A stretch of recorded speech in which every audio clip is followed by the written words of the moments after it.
Kia ora, Denise. Lovely to see you. Kia ora. Nice to be here with you. So we can see the NZIWR, New Zealand Yeah, Institute five of Wellbeing. letters in some Thank order. you. Thank you. New Zealand Institute of Wellbeing and Resilience are doing a lovely piece at the moment and focus on finishing the end well. And I'm kind of aware that we all started this year with our, cup not even half full, eh? And yet this is your focus. Tell me about it. Yeah. Well, you see, also some of us are cup half full people. And then for those of us who are pessimists like me, I'm a recovering pessimist, and my glass isn't half full. My glass has smashed on the floor. There's water everywhere, and I've stood in some glass. So it's been that kind of year. And so it hasn't been a tough year. It's been a tough 3 years. And everyone's really deeply, deeply tired. Yeah. And so one of the things we realized back in 2020, I think, working with some principals through Leaders Connect that Leadership Lab runs, was quite how important it was to think about finishing well. Yeah. That if we just kind of drag ourselves through to the holidays, and then at some point you're lying, hopefully, on a beach in early January, thinking, oh, I never thanked anyone. And you're realizing who's been good and what's happened. And so it's actually really lovely to give yourself a little breathing space now to think about, what does it mean to finish well? Yeah. And for us, there's finishing well, as in a state of well-being. And then there's also doing some good finishing. And so if I think about those, the first part is finishing with you well. And so I really want to say to everyone watching, that means more self-care now.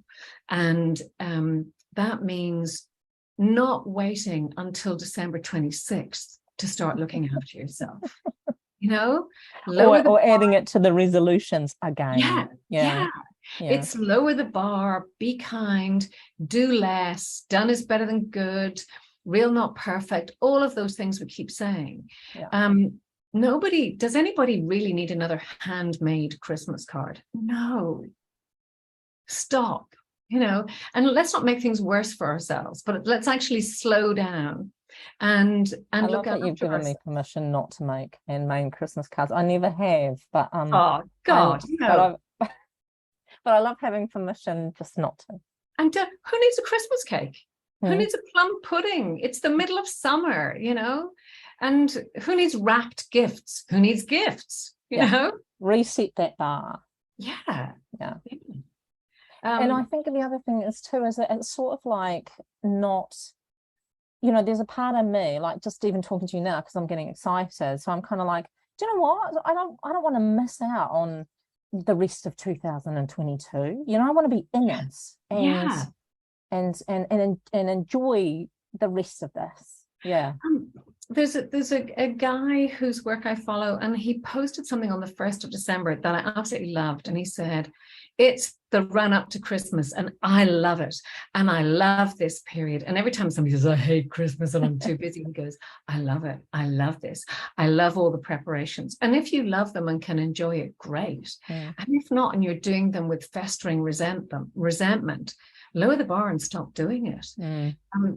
And so the second part of finishing well is finishing with all our relationships well.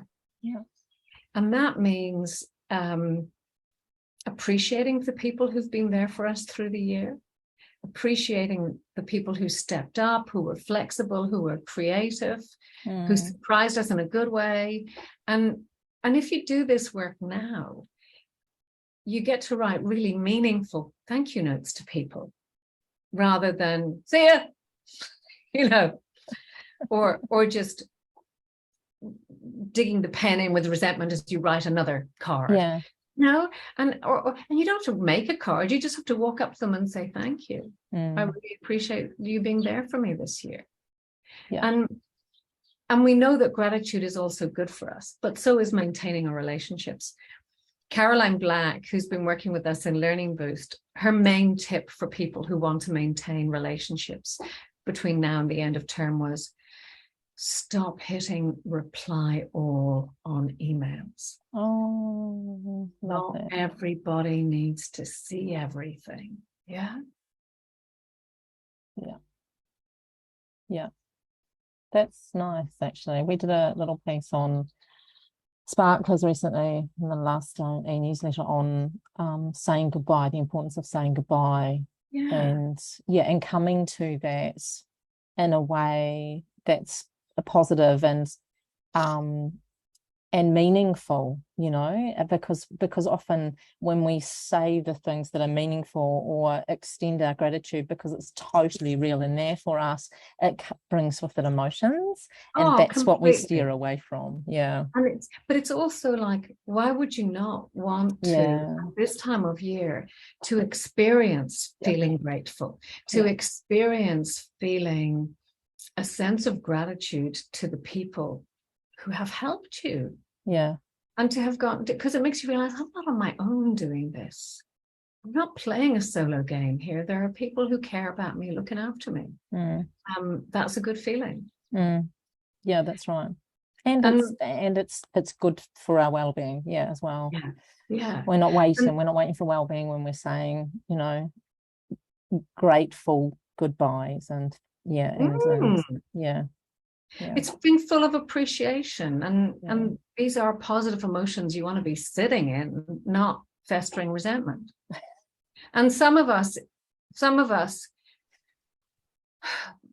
the goodwill of the season comes naturally, and others of it, we have to actually sit down and work it up, and protect ourselves from some of the craziness, decide where we're going to focus our energy, and then notice what's good. And if you are sitting in a stew of resentment and tiredness, it's really helpful to be able to pull back and access some of your nice feelings, and remember that you are a good, kind person. You're just a little bit tired and grumpy at the moment. And I've achieved amazing things this year. So that's the third part of finishing well, is finishing with pride and morale high. And it's really easy to kind of crawl across the finish line going, oh my God, I'm so tired and I can't believe, God, it was a hard year. And the reason is we've done a lot of work. You've done a lot of good work. You've helped a lot of people. So let's, before we finish the year, go, you're tired because it was extraordinary. And you have delivered extraordinary support and care. And let's take a minute to go, what are you most proud of this year? What are you most proud of achieving? And what strengths have you shown? Where are they sort of your core strengths that you draw on every year? Or did this year throw new challenges at you, which mean that you've had to develop new strengths? And are you proud of those? And I would really encourage teachers to think about what they're proud of, and to have another educator that you can share that with, and just go, kayako to kayako. Here's what I did this year. Wow. Revel in it. And a little bit of pride. We're tired because we were supporting communities and families and Tamariki, because and the country is a better place because of what we've been doing. And we're tired. We've been carrying this country on our shoulders. And actually think about the things you're really proud of, the difference you've made for people, and what you're really proud of. And then when we do that, a bit like our gratitude, it's really nice to share this, to share it with other people. What are your collective wins? Wouldn't it, if you think about what you're most proud of, wouldn't it be nice to have a discussion about, well, what is everybody else in your team most proud of? What were their moments that really touched them? What strengths did they draw on? And you learn a bit about each other, and you feel like a tighter, more cohesive team when you finish. And get to express those moments when you saw them you know, practicing that skill or that strength. Yeah. And then the beautiful thing about doing this, about thinking about like, what are you proud of? What did you learn most? What really worked well? It starts to, we have ideas, and we end up getting to a place of, wow, that really was good. And you know, I think we can build on that, and what I want to do differently next year. And so by thinking about what worked well and what we're proud of, our thoughts really naturally then turn towards, what do I want to do next? And so at the end of our little finishing well personal review, we leave space for people to think about, what's one thing you really want to make happen next year? You know, what's something, how do you want to use some of these ideas and some of this learning? And some of it might be not doing that again, but there might be some, definitely want to make this happen. You know, and having whatever it is that we've seen or have available now be available day dot next year as well. Yeah. And why wait and do a review in February? Now is the time for the review. I agree. Because big part of the review is celebrating the wins together, having the collective, those insights together. And then the other thing we've been talking about is, and if some people aren't really in a position to be ready to think about next year, we need to think about what more support can we put around people so they can finish this year well.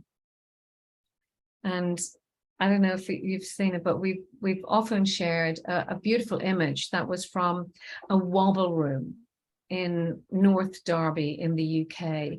So this was in the worst days of COVID there. This hospital had a wobble room. And if you had come to the end of being able to be a strong health practitioner, looking after desperately ill and scared people, you could go into this room and have your wobble. And they had this beautiful sign on it that had these things like, remember, you're not alone. Kindness will get us through.